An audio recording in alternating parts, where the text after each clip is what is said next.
Hey guys, welcome to the Liberal Hive Mind, a channel solely focused on exposing the abundant hypocrisy of the left. So it actually happened. Well, two things actually happened. We got double breaking news. First off, we officially have Donald Trump's mugshot. Again, like I said in the previous mugshot video, the booking photos of Trump's legal team, it feels like a moment in history. I'm not exactly sure what the implications are. One thing I know for sure though is that we don't understand the implications. We don't know what this means or what it's going to lead to. We just know that it's effed up and it's happening. And the second piece of breaking news is that apparently after the mugshot was released, Donald Trump is now back to Twitter. Well, kind of. We'll get into that in detail later. You know, I'm probably going to struggle with the direction of this video a little bit just because it's totally uncharted territory. Things are getting crazy, I guess that's the topic. Let's cover all the latest details, all the latest news related to this moment in history that we're currently living in. We've got some stuff to get into, so let's roll the tape. Alright folks, so here it is. That's the mugshot. The mugshot seen across the world. Probably the most iconic photo in modern world history, and I don't think that's an exaggeration. Absolutely crazy times that we live in. You know, we're at a moment where people need to make a serious decision. Are you with the police state, or are you on the side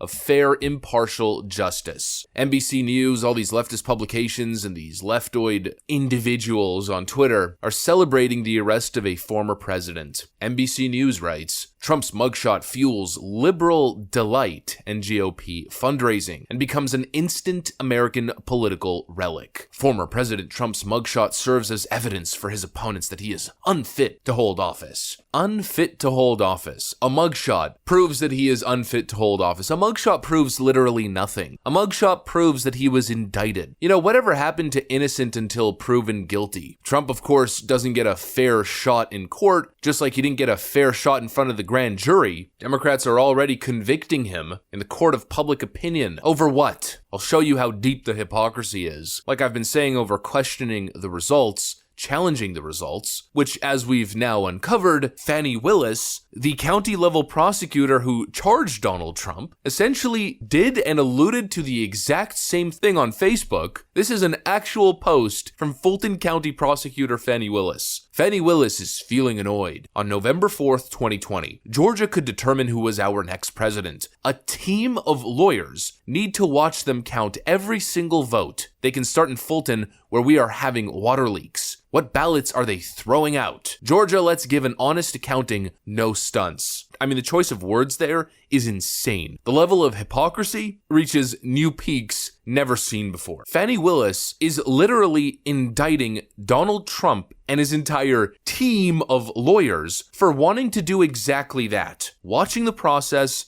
auditing and investigating the process, challenging the process, and of course, doing as is constitutionally allowed, requesting that Mike Pence send the ballots back to the states. Fani Willis also questions the legitimacy, questions whether ballots are being thrown out, and requests that Georgia have an honest accounting, no stunts. She is literally charging Donald Trump using the RICO Act for essentially the exact same thing, just maybe less on a hypothetical level. I mean, it's insane, and it shows you just how insane this whole process really is. Dinesh D'Souza tweeted this a couple days ago. Mugshot for Mark Meadows. His primary role in the, quote, conspiracy was to seek phone numbers of legislators on behalf of President Trump. This is how insane the political targeting has gotten. Mark Meadows was seeking phone numbers, and he's now apparently being charged with conspiracy and some sort of fraud. He was looking for phone numbers. I mean, let's really sum up these charges. Looking for phone numbers, trying to book a meeting room, asking for an investigation and an audit, voicing concern and opinion, and trying to follow the constitutional process of challenging state results. That is essentially the summation of the case. And of course, we know that that's the exact summation of the case because we remember it. We remember the whole process. We covered the whole process. And even multiple times, CNN anchors like Van Jones and others in detail laid out the entire process as legitimate, as lawful. Absolutely insane times that we're living in. What we are seeing is clear political interference, election interference. It's meant to spook voters away from Donald Trump. as if the indictments themselves will be a liability in 2024. Trump can't possibly get elected with all of these ongoing cases and indictments. It's real serious stuff. I mean, there's even a Trump mugshot. But I don't know, personally, I don't understand that reaction. I feel more emboldened than ever. Now's not the time to run away, cower, give in to their corrupt tactics, and choose another candidate. There's no going back. If they get away with this, they can get away with anything. Who's to say that it stops with Donald Trump? What if there's another Trump that comes along? Another Trump-style candidate? If you let them do it once, they'll do it again. There's no other option because any other option is cowardice. Now is not the time to cower and fear and run away. Now's the time to wake up. And speaking of waking up, the corrupt Democrat establishment here might have just woken up the beast. It's been almost 3 years since Donald Trump has posted on Twitter. 3 years. His last post on the 8th of January 2021. Well, after his mugshot was released to the public, Donald John Trump, on his official Twitter account, tweeted for the first time in, I guess, 2 years and 8 months. DonaldJTrump.com, mugshot, August 24th, 2023. Election interference, never surrender. The reaction on Twitter can only be described, can only be conveyed through the medium of memes.